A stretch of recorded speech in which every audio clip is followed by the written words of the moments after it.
send nobody a pig, a roasted pig, to they.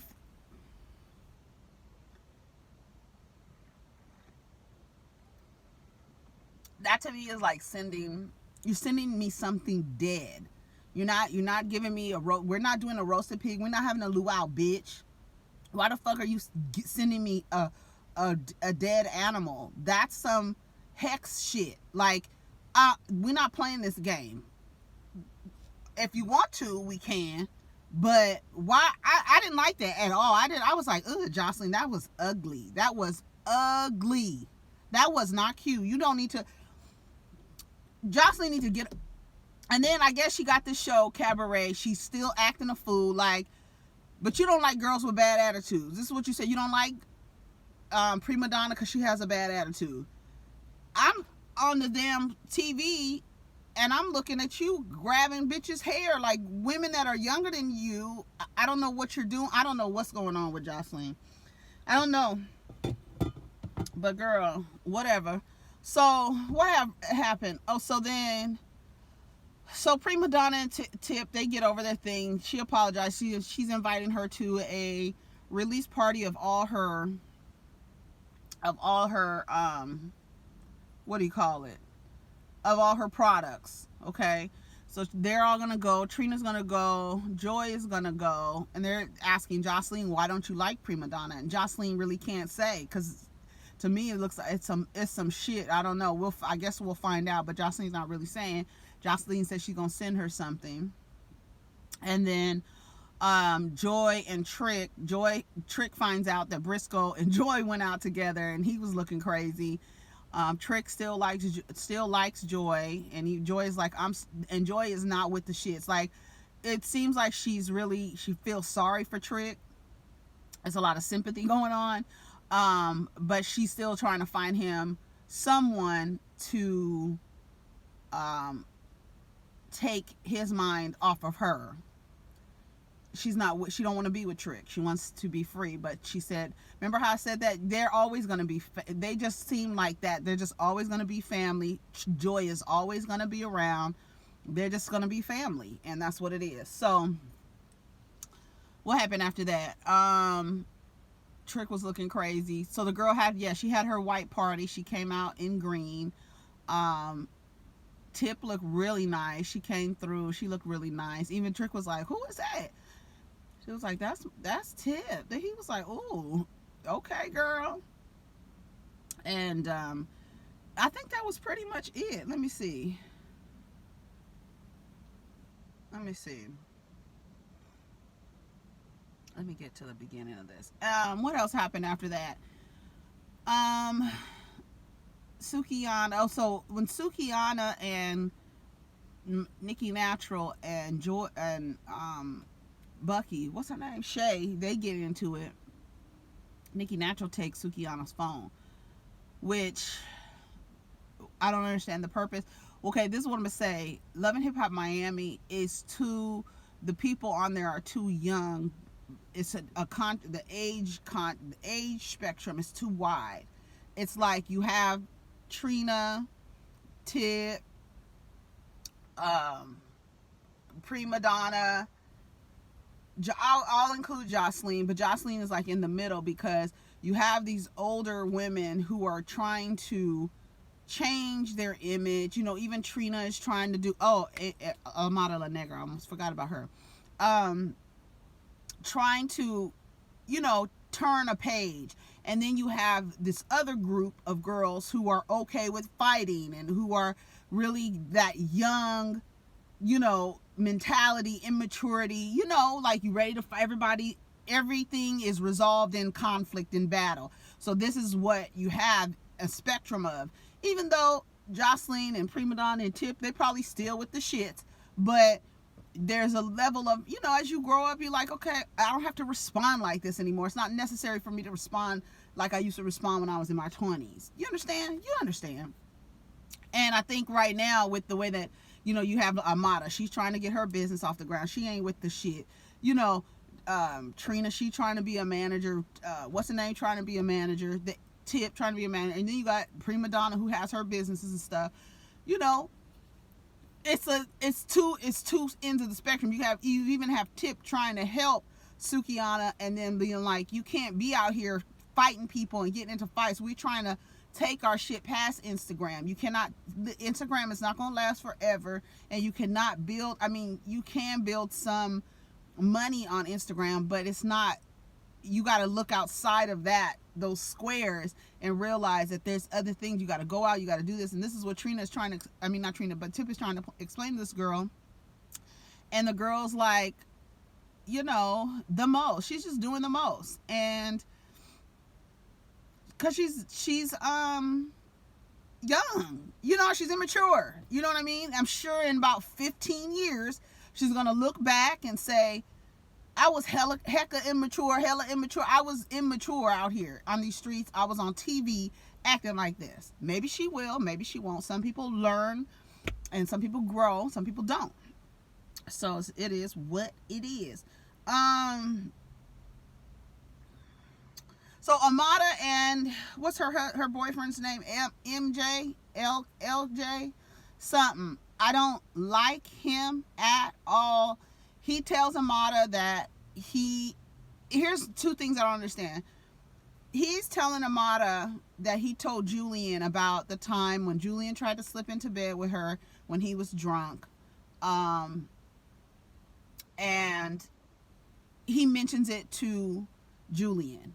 And Amada asked him not to mention it to Julian because she was not threatened by his actions. She figured that he was drunk, had too much to drink, and slid into the bed with her, right?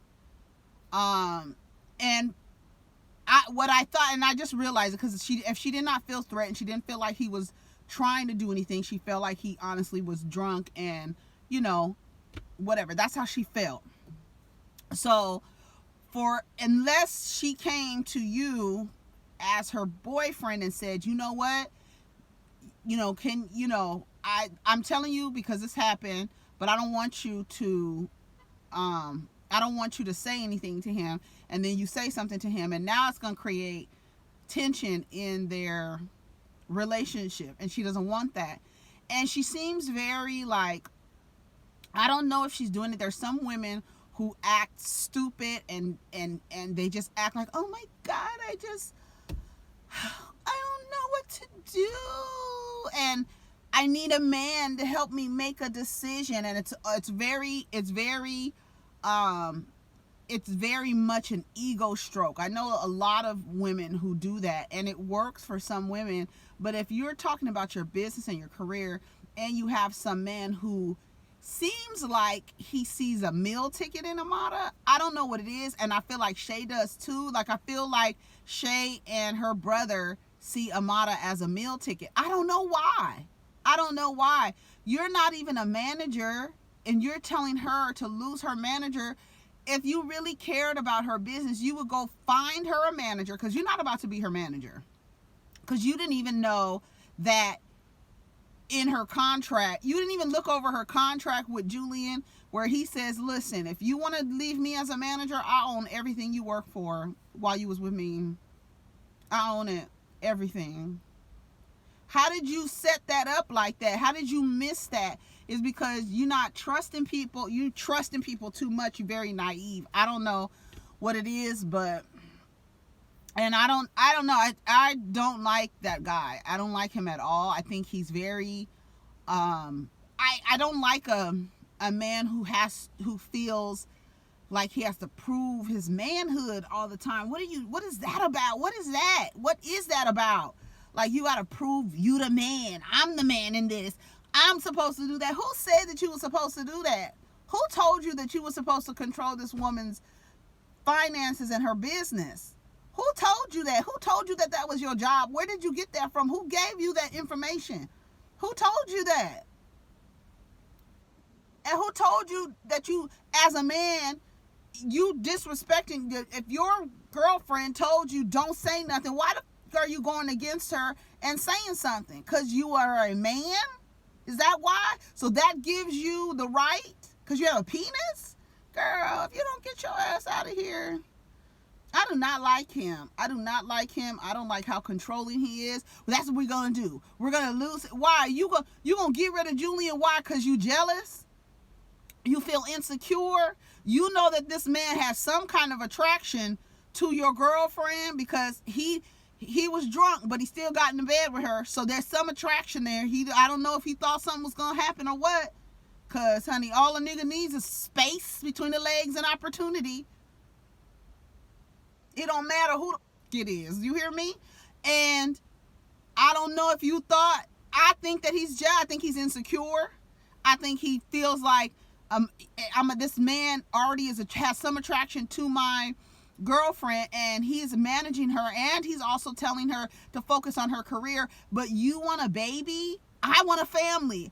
Okay, well you chose a partner, and the partner that you chose is in the middle of building her career, and you want to stop it because you want a family. What you need to do is go find you a woman who's ready to start a family. That's it. Why would you do that? I don't even understand how. That's not even healthy to be like. And I saw a model on something, and she was like, I'm not ready to have no kids. I'm not ready to have kids. I have things I want to do as a woman before I have children. I have, and I think a lot of men feel like as soon as you, like Jim Jones on New York, he's telling Chrissy he's ready to get married. Chrissy's like, we've been together all this time. If we never get married, I'm cool with it. Because we ain't leaving each other. We're not leaving each other. Our marriage is not going to change anything. And I think I know that men have been socialized to believe that that's all a woman wants is to be married. And not every woman is like that. You just have to understand not every woman is like that. There's some women who believe that marriage is an accomplishment. There's some women who believe that I'm a woman when I have a marriage and I'm in a marriage. There's some people who believe that. But you have the same partnership. Just like Lena Waithe, her and her girlfriend together 3 years, they get married, 2 months, they divorce. Jim Jones and Chrissy, they've been together how long? Damn near 20 years. She's like, I don't want to get married because nothing's going to change. What is going to change?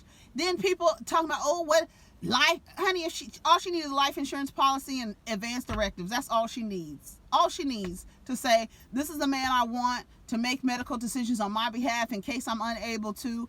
I got a life insurance policy. You don't need to be married to have a life insurance policy on somebody, okay? You don't need to.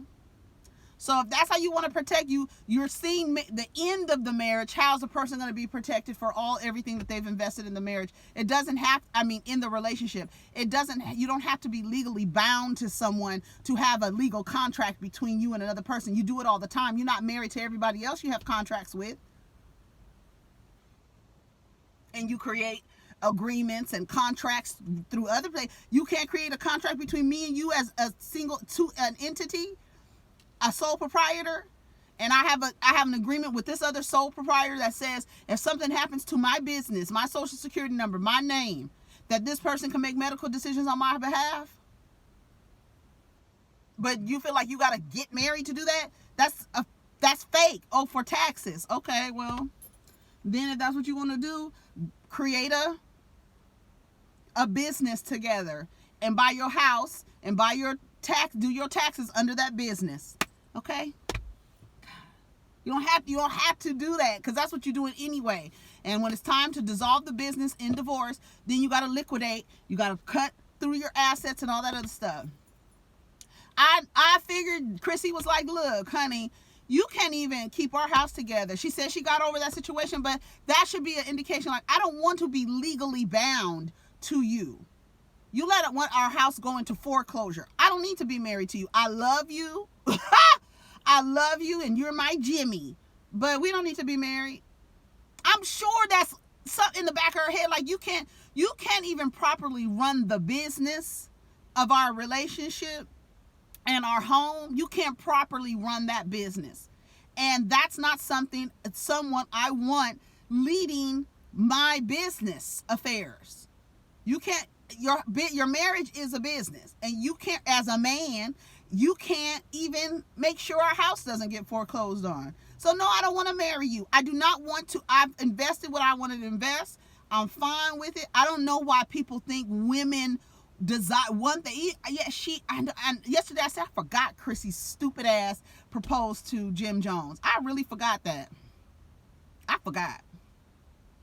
But she's like, I don't want to be married anymore. Now he wants to be married. So I'm like, some people don't see that as a. I know I went off on a whole nother branch. I don't even know what I was talking about. MJ. Is that his name? LJ. Whatever the hell his name is. Amara's boyfriend. That's your problem now. You don't want to be somebody's boyfriend. If that girl better not make that man her manager. That's all I know. That is all the fuck I know. Do not make that man your manager. You're gonna have a Mary J. Blige. The only person who ain't acted a fool is Stedman. Stedman, honey, Stedman is like, look, I ain't getting nothing up. I'm gonna do what I do. You see Oprah, she got what to me, like, I feel like, to me, when I knew that Oprah, that she was like, I don't want to be married. I have always respected her for that. And it's because it's like, even in the audience that she speaks to, even those women are like, oh, I need to be married. You know, she appeals to a certain demographic when she was on television, to white women. And, and even them, they weren't influenced by that. I don't think there are too many women who are influenced by this businesswoman handling her business, becoming very wealthy in media, buying television stations, creating opportunities, and says, you know what? I'm complete. I don't need to be married. I have my man. We go places together, but we don't have to be married. Look at who else? Goldie Hawn and Kurt Russell. Is that his name? Kurt Russell. They've been together forever. They done had how many kids does Goldie Hawn have with Kurt Russell? I think 2. I was about to give her 5 kids. But I know Oliver and Kate are they have the same father. I don't know why I know Goldie Hawn's children's name, because Oliver Hudson used to be so cute to me. Oliver Hudson used to be so cute. And Kate Hudson have a different father.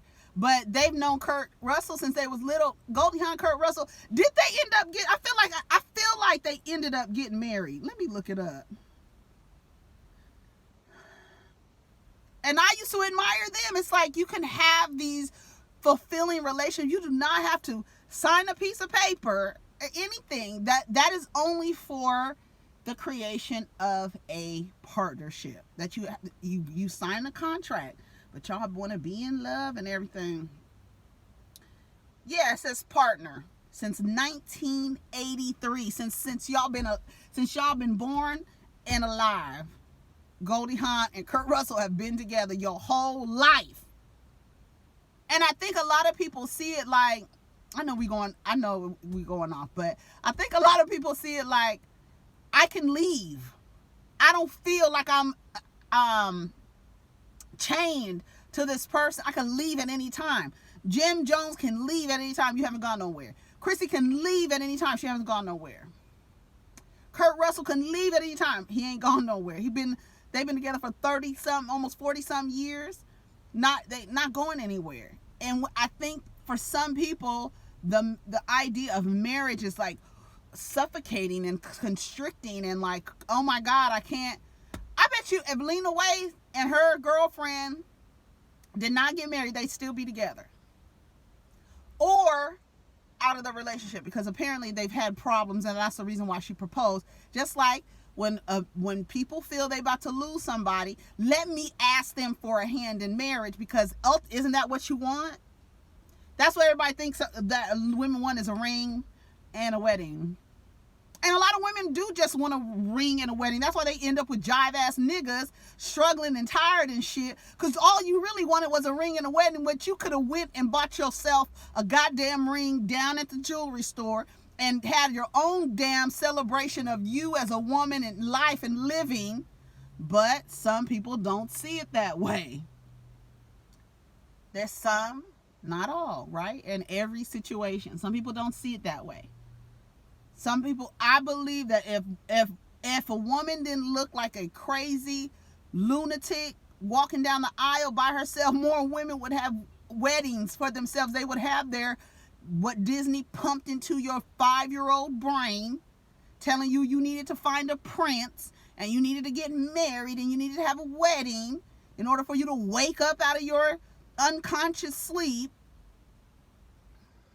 To wake up, to bring you back from the dead, you needed a kiss from a man. And then you need birds holding up your veil and candles talking to you and shit. You need all of that. The fantasy. I truly believe that if some women were not, if you didn't look completely crazy, some of you hoes would walk yourself down the aisle. But I feel like that should be, if you want to celebrate your life, celebrate your accomplishments, have a ceremony. Get yourself, buy yourself a nice piece of jewelry. Do that. What is that? If you have a partner, he can be there and be supporting you and encouraging you and all that. You just don't have to be married. I hope that Amara La Negra doesn't marry this man. I hope she breaks up with this man. Break up with him, girl, because all he wants to do is control you. And that's it. And that's it. So let's get to Love and Hip Hop New York. Child. Okay, Love and Hip Hop New York. Erica Mena has a birthday party. Jim Jones and Chrissy, you know, they already talked about that a little bit. They decided they don't want to be married. Chrissy's okay with it. I gave you my opinion about that. Jonathan tells Cyn that Joe confronted him and she was like, come on, let me go get a fedora. That was not a fedora, but okay. She goes and gets his hat, and then Jonathan is mocking Joe Budden, and Joe told him to mind his fucking business, which was hilarious. But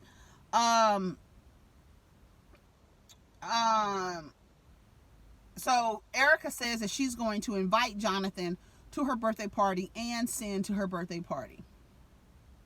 She invites him to the birthday party, and Cyn and Tahiri, what she was talking about, I don't know if she's, because she's having like this breast cancer scare.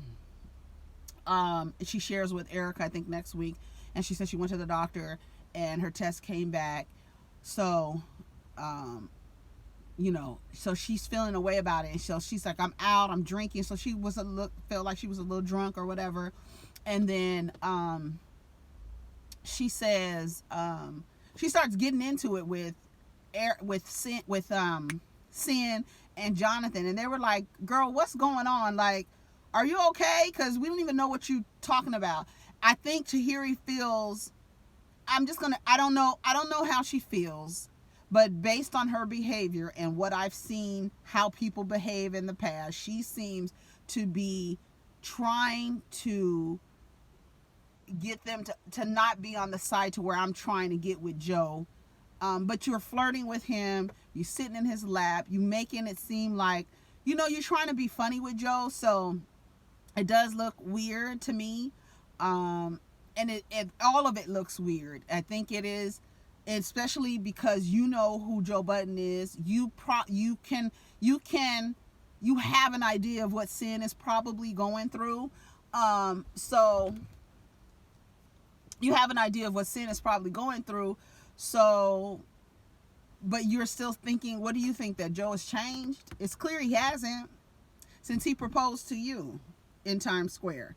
He's still on the same shit where his child's mother, but he's proposed, child's mother feels like he's doing some fuck shit and she don't want to be with him anymore. But you sitting here smiling in his face, Joey, he hasn't changed. So it's like, just like Cyn said, I feel like I can't respect her as a woman. Bitch, you know what I've been through. You've been through the same thing with the same person, and here you are smiling in his face and kikiing, and whatever Erica is trying to do, you're playing along with it, even if you don't want Joe. And then, like Cyn said, honey, she don't move shit over here. I don't care if they ride off into the sunset together. She don't conduct nothing about my life in here. And I like Cyn for saying that. I was like, okay, Cyn, I don't know what it was. I don't know what it is, but she seems like, because when he was like, Jonathan was like, we walked up and and Joe and Tahiri were standing outside. She was like, "What were they doing? Were they throwing rice? Were they the flower girls?" I said, "Sid got jokes. Okay, she got jokes." She was like, "Oh, really? What were they doing? Was they outside? Was they throwing rice? What were they, flower girls?" That shit was so funny to me. And it was so cute. It was so cute. I thought it was cute when Jonathan came out. He was like, "Oh, you look so sexy. That's sexy," something like that. And she was like, "Oh," so it was like, I want to make dinner for someone special, light a little candles, put on something sexy. Here come Jonathan out the back. I knew it was him, but it was cute. Their little relationship is cute. They be on the Instagram all the time doing lip syncing and doing their little karaoke and stuff. It's really cute. Yandy be with them too. Oh, y'all saw Mendeecees got out of jail. Mendeecees got out of jail, honey. Yandy stepped out in that long, what was that girl? Was that an Alaskan Husky coat? She got out of her car, honey, looking like Cruella de Vil.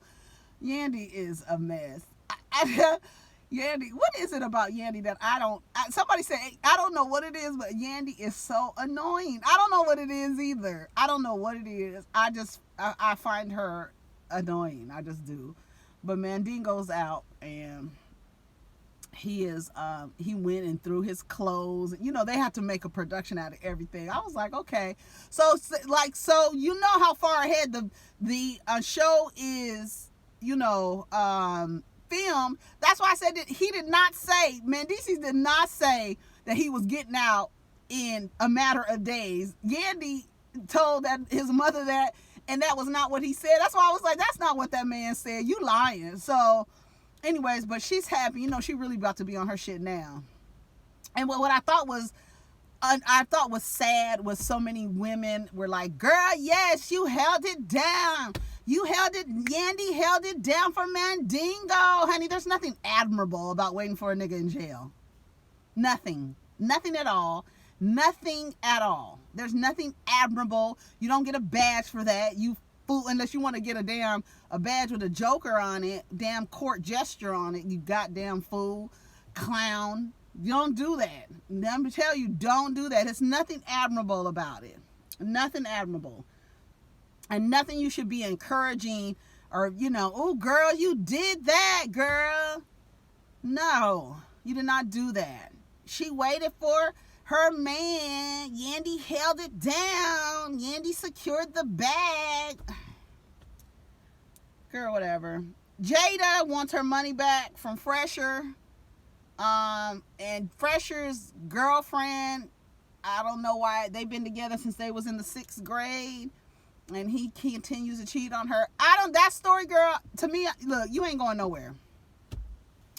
You ain't going nowhere. There's no use to you. I mean, it's okay. You can be mad.